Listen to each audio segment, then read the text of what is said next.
Netaji Subhash open ইউনিভার্সিটির Yuji first year যে compulsory paper আছে, ইউজি প্রত্যেকটি স্টুডেন্টেরই এই পেপারটা থাকবেই।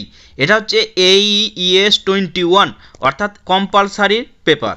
এই পেপারের 10টা কোশ্চেনের অ্যান্সার দেওয়া আছে। এখানে 10টা কোশ্চেন করলেই কিন্তু আপনারা 20তে 20 পেয়ে যাবেন। এবং এটাও বলে রাখি, এই বছর কিন্তু প্রত্যেকটি স্টুডেন্টের সেম কোশ্চেন নয়, স্টুডেন্টের অনেক সেট হয়েছে। তো এই 10টা কোশ্চেন লিখেই আপনি পরীক্ষা দিতে শুরু করবেন না। এই কোশ্চেনগুলো আমি বলছি, আপনারা লিখে নেবেন বা স্ক্রিনশট করে রাখবেন। প্রথম যে কোশ্চেন, জল দূষণ প্রতিরোধ ও নিয়ন্ত্রণ আইন প্রণীত হয় কোন সালে? 1974 অ্যান্সার। রেড কালার যেগুলো করা আছে সেগুলো হচ্ছে অ্যান্সার। পৃথিবীর ভূত্বকে কোন উপাদান দ্বিতীয় সর্বোচ্চ পরিমাণে থাকে? এর উত্তর সিলিকন। উন্নয়নশীল বা তৃতীয় বিশ্বের দেশগুলিতে কত শতাংশ জল কৃষিকাজের জন্য ব্যবহৃত হয়? 70%। 4 নম্বর কোশ্চেন, IUCN এর পূর্ণরূপ কি বা ফুল ফর্ম কি? International union for conservation of nature and natural resources. 5 number question, পৃথিবীতে বিদ্যমান জীবের মধ্যে কোন জীবগোষ্ঠীর প্রজাতির বৈচিত্র্য সর্বাধিক? উত্তর হচ্ছে ইনসেক্টস বা পতঙ্গ। ভারতে কয়টি জীববৈচিত্র্য হটস্পট রয়েছে? 4টি। 7 number question, 2NO2 nitrite plus O2 equal to 2NO nitrate কোন ব্যাকটেরিয়া দ্বারা হয়? এটা হচ্ছে উত্তর নাইট্রোব্যাক্টর। 8 নম্বর কোশ্চেন, কোন জেনেটিক্যাল মডিফাইড অর্গানিজমের GMO মাধ্যমে অয়েল স্পিল দূর করা সম্ভব?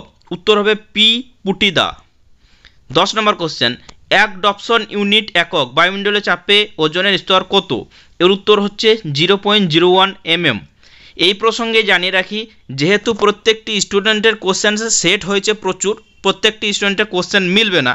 তো যারা আমাদের এসআর ইনস্টিটিউটের সাহায্যে অ্যাসাইনমেন্ট সাবমিট করে নিতে চান, আপনারা বুকিং করতে পারেন। ডিসপ্লেতে যে নাম্বার দেখতে পাচ্ছেন সেই নাম্বারে কল বা হোয়াটসঅ্যাপ করবেন। মনে রাখবেন, আমাদের এসআর ইনস্টিটিউট একটি গভর্নমেন্ট রেজিস্টার এবং ISO সার্টিফাইড কোচিং ইনস্টিটিউট। এখান থেকে সমস্ত সাবজেক্টেরই অ্যাসাইনমেন্ট সাবমিশন করে দেওয়া হবে এবং ফাইনাল পরীক্ষার জন্য সাজেস্টিভ নোটস সাজেশন দেওয়া হয়। আপনাদের যদি অ্যাসাইনমেন্ট সাবমিট করতে ইচ্ছুক তাহলে যোগাযোগ করবেন এবং নোটস দিতে যারা আগ্রহী তারাও কিন্তু যোগাযোগ করবেন। 10 number question, biomedical waste management and healing rules 1998 অনুসারে হাসপাতালের তীক্ষ্ণ সরঞ্জামগুলি কোন শ্রেণীর বর্জ্যের অধীনে পড়ে? এর উত্তর হবে ক্যাটাগরি 4।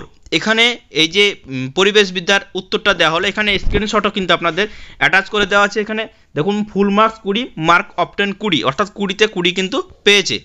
এখানে সমস্ত বিষয়ের অ্যাসাইনমেন্ট সাবমিট করে দেওয়া হয়। আর এসআর ইনস্টিটিউট এক গভর্নমেন্ট রেজিস্টার ISO সার্টিফাইড।